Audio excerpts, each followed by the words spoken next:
of the Lok Sabha, the Ministry of External Affairs was asked to inform the Parliament about the number of Indian workers employed in the Middle East and the deaths reported for the same.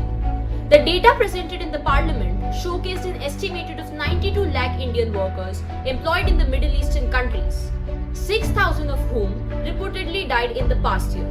However, the number of unreported deaths for the same might be much higher than this.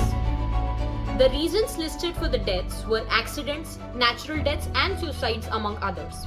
One such accident that got the world's attention was the fire that broke out in a residential building in Kuwait.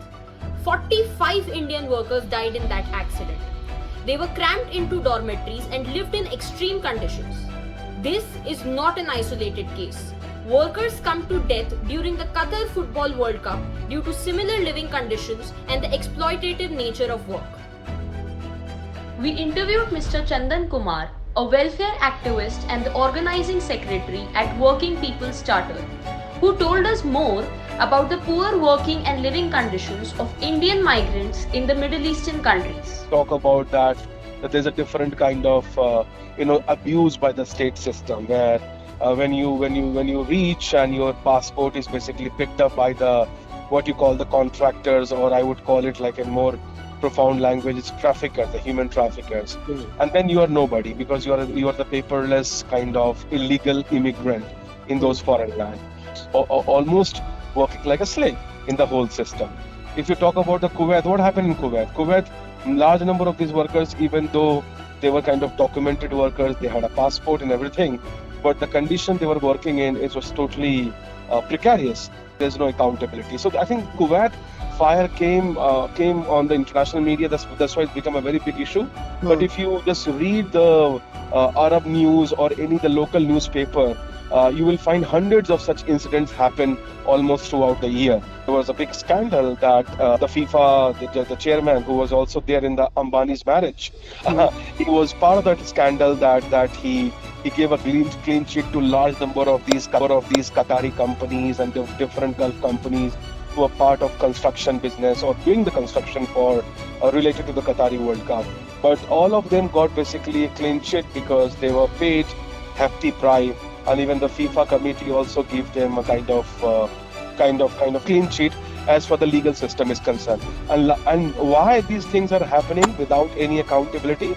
Because the Gulf government, any countries in the Middle East do not see these people as workers. They see that more as a just kind of commodity which is brought in through the illegal system, large number of illegal system where you have undocumented workers.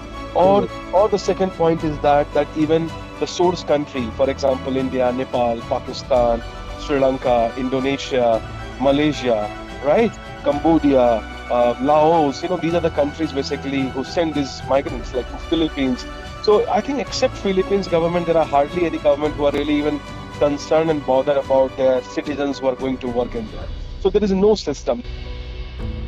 We spoke to Pravasi Legal Cell, a non-profit organization that provides legal assistance to immigrants.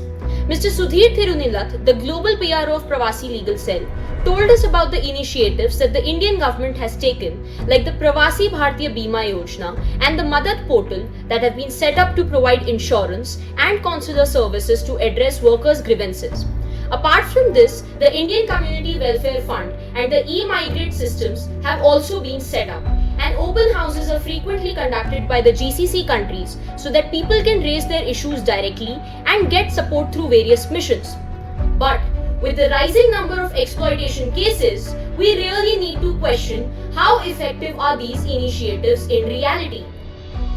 In the recent decades, gender-specific migration studies have shown a feminization of migration, where female migrants moving abroad independently for work or education has occurred in greater numbers than ever before. Therefore, it is crucial to understand how gender interacts with migration.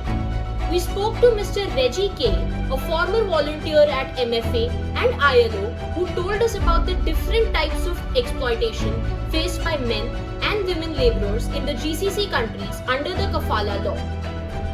There are many kinds of exploitation which happens among the men and women worker. Women worker, mostly those who go as domestic workers, get sexually, physically abused and all. It's an unsafe working condition because they will be housed in a villa or something like that. So then reaching out to embassy, access to health, access to justice, access to police, everything will be constrained by the employer. That's one sort of exploitation which happens with the domestic workers. And if you are a nurse or something like that, your certificate gets deposited or it's been held back by the employer, and you don't have the access to your certificate even if you desperately want to leave that company, they won't give it. So it is sort of bonded labor. Definitely, if you are in a construction sector, you are low paid. Then there are other safety risks also. Decent working conditions are being denied, and it varies depending on the country, depending on the employer, depending on the way you migrate. So it's a sort of modern day slavery which is happening there. Despite the international pressures, the GCC countries remain unaffected. This is because of the Kafala law. This law favors the employers more than the workers. The Kafala law is the primary reason for the frequent non-payment of wages and exploitation of workers. It also hinders the workers' attempt to seek legal assistance. However, the Gulf countries are trying to bring in a change by collaborating with the International Labour Organization and reforming the Kafala law.